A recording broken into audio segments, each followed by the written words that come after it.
Hey, I'm Holly, 24, female.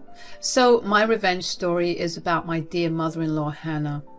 Oh, where do I even begin? From the moment I laid eyes on her, I knew there was something off about her. You know the saying, first impressions last. Well, my first impression of her wasn't the best. Hannah was one of those people who never seemed to outgrow their childish ways. It was like she was stuck in a perpetual state of immaturity. From her attention-seeking antics to her constant need for validation, she had an uncanny ability to turn any situation into the Hannah show. And let me tell you, even on my wedding day, she managed to steal the spotlight. Imagine this. It's the most important day of my life, and I'm walking down the aisle, feeling like a vision in white. All eyes are on me, as they should be. But who do you think tries to upstage me? None other than Hannah herself. She couldn't resist the urge to do a little twirl and show off her new dress, as if she were the bride instead of me. The nerve. Now, you might be thinking, Holly, are you sure you're not overreacting? But let me assure you, friend, I am not. You see, Hannah had this uncanny ability to switch gears and put on a facade whenever she was around people she wanted to impress. She knew how to charm the pants off anyone who she considered important or influential. But when it came to me, her daughter-in-law, she had no qualms about revealing her true colors. She made it abundantly clear that she had no respect for me or my role in her son's life. And one of her favorite ways to undermine me was by taking credit for things I had done. Oh, the audacity. I remember one time I spent hours slaving away in the kitchen preparing a delicious homemade meal for Tyler and me. I had meticulously planned every detail, from the appetizers to the dessert. Just thinking about it transports me back to that time. I had spent hours in the kitchen crafting a culinary masterpiece for my beloved Tyler. The aromas of savory spices and the tantalizing scent of freshly baked bread filled the air.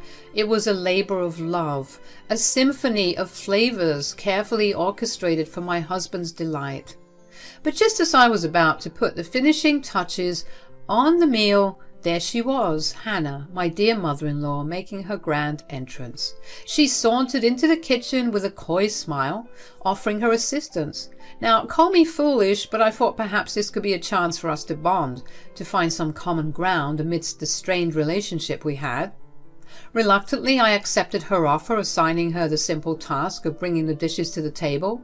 Little did I know that this would be the catalyst for a clash of egos and an eruption of drama. Tyler arrived home and saw the dining table filled to the brim with all of his favorite dishes. He sat down and eagerly awaited the feast, and that's when Hannah said, "I hope you enjoy the meal I prepared for you." Yep, you heard that right. Hannah shamelessly proclaimed that she had prepared every single dish. My heart skipped a beat, and I couldn't help but speak up in defense of my hard work. I mean, how could she?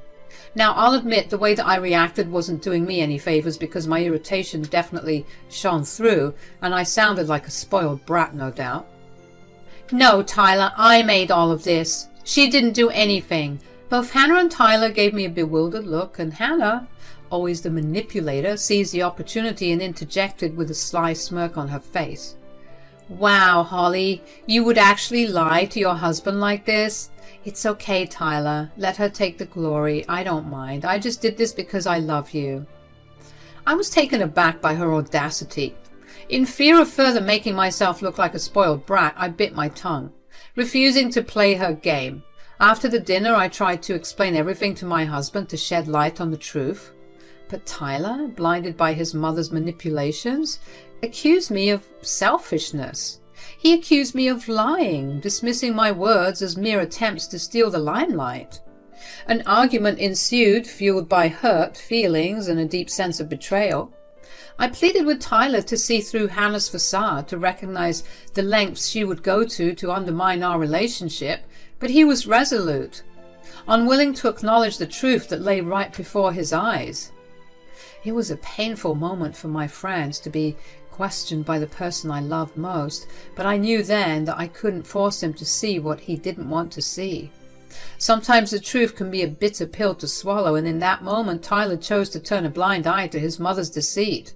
So I swallowed my pride and decided to let him believe what he wanted to believe. I retreated, wounded but determined to protect myself from further heartache.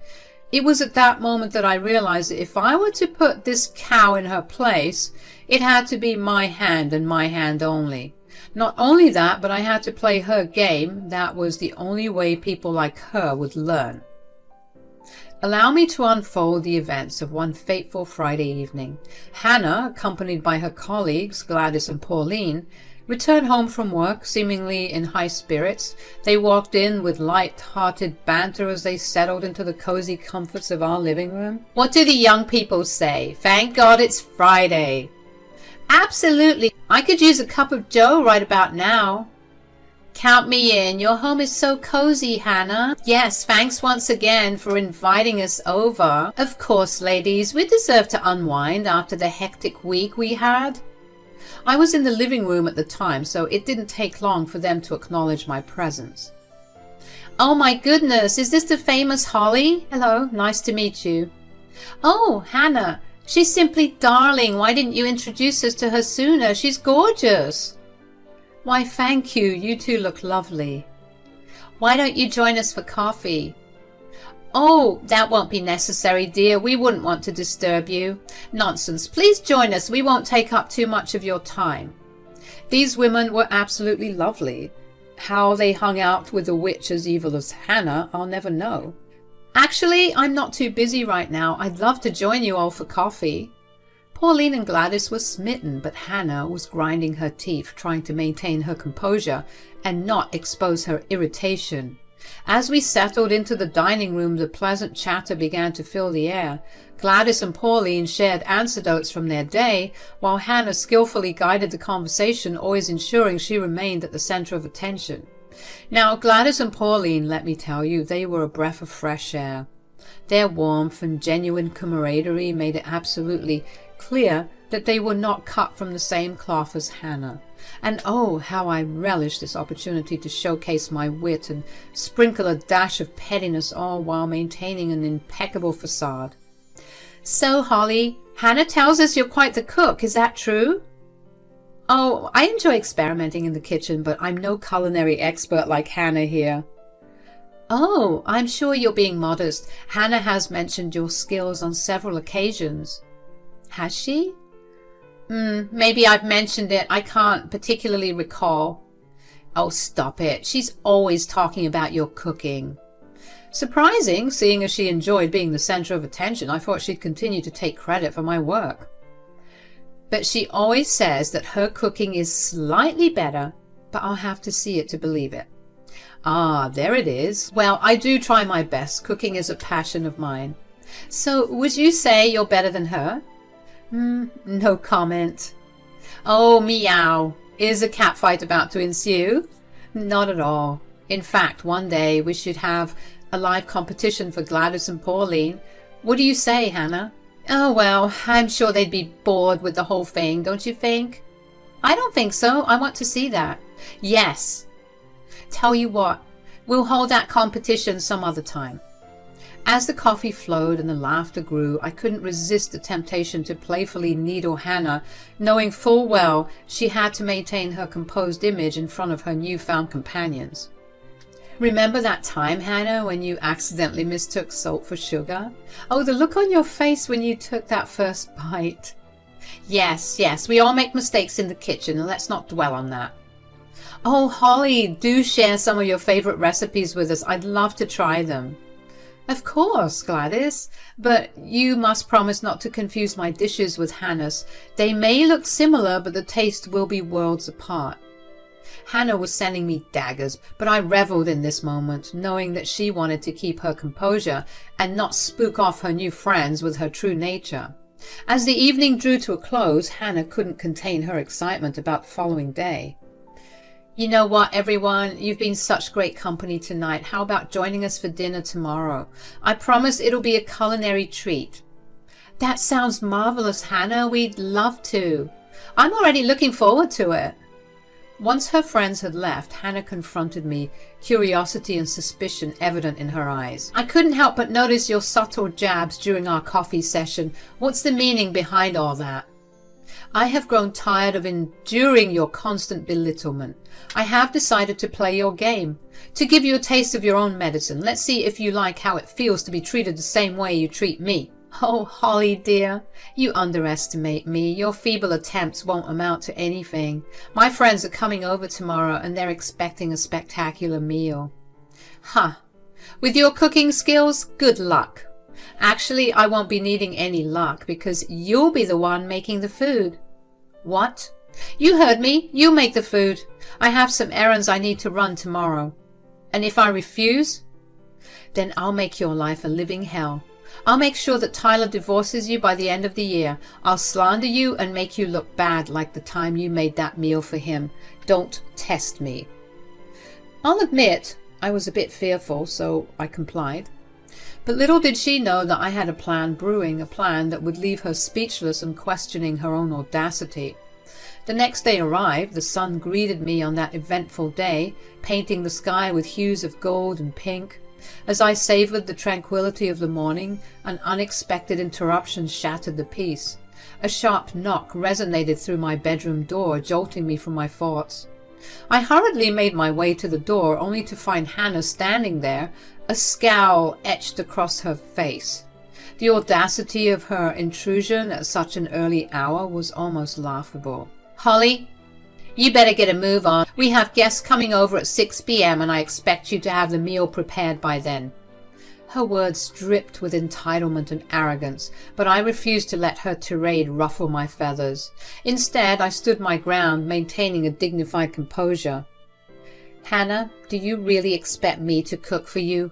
You're unbelievable. You said you'd cook for them and now you want to pass off your labor to me so that you can run your errands? This is your responsibility, not mine. Hannah waved off my words dismissively, a condescending smile tugging at the corners of her lips. Oh, Holly, you just don't understand. You better have everything ready by 5:30 p.m. I will be back in time to greet my friends. Her disregard for my feelings and her expectation that I would cater to her every whim grated on my nerves, but I knew better than to let her see the effect she had on me. Hannah left, and with a calm resolve, I got to work. But not the work you're thinking of, guys. Do you think I cooked for her? Oh, no, no, no. Perhaps I was just tired of Hannah's antics, paired with the fact that she disturbed my precious morning time, but I was feeling particularly malicious that day. I spent the better part of my day in my sweatpants watching movies. With each passing hour, my determination to defy Hannah's demands grew stronger. I reveled in the thought of frustrating her with my disobedience. As the clock struck 4:30 p.m., I took delight in my rebellious act. In a deliberate act of defiance, I placed an order for cheap and subpar food. I knew it would not meet the standards of Hannah's anticipated feast. The greasy bags arrived promptly, filled with lukewarm disappointment. I purposely left the food out, allowing it to cool and lose its luster. My intention was clear. I wanted Hannah and her guests to taste mediocrity on their palates. At around 5:30 p.m., I half-heartedly rearranged the lackluster food on the serving platters. I aimed to create an illusion of grandeur, masking the truth beneath a veil of presentation. Edible food paint lent an appearance of sophistication, concealing the unappetizing reality. I couldn't resist curiosity and sampled a morsel, only to recoil in disgust. The taste matched the appearance, nothing short of a culinary catastrophe. Just as I finished my charade, Hannah burst through the kitchen door, clearly returning from her busy day, her presence demanding attention. She glanced at the carefully arranged feast, her eyes gleaming with satisfaction at the sight. But her busy schedule left no room for a taste test. She'd come home late, having only 15 minutes till her friends would arrive. Oh my goodness, I don't have enough time. I need to shower. They'll be here any moment. Holly, set the table when there are 5 minutes left, okay? I need the food to be nice and hot for the guests. As she hurriedly disappeared into the depths of the house, I couldn't help but grin mischievously. Little did she know that her meticulously planned dinner would soon reveal its true colors. The stage was set for a dramatic unveiling, and Hannah would soon come face to face with the consequences of her arrogance. 20 minutes or so went by, and Hannah was finally ready as she descended the staircase. Her guests, Pauline and Gladys, were already seated at the elegantly arranged dinner table. I had taken the liberty of inviting them in when they arrived, eager to witness the unveiling of Hannah's grand deception. With a radiant smile, Hannah approached her friends, her voice dripping with false warmth as she greeted them with a cheerful, "Welcome." Pauline and Gladys couldn't help but comment on the impeccable presentation of the food before them. Their eyes widened in admiration, praising the splendid display I had orchestrated. Hannah, seizing the opportunity to bask in the glory she believed was rightfully hers, interjected with a triumphant declaration.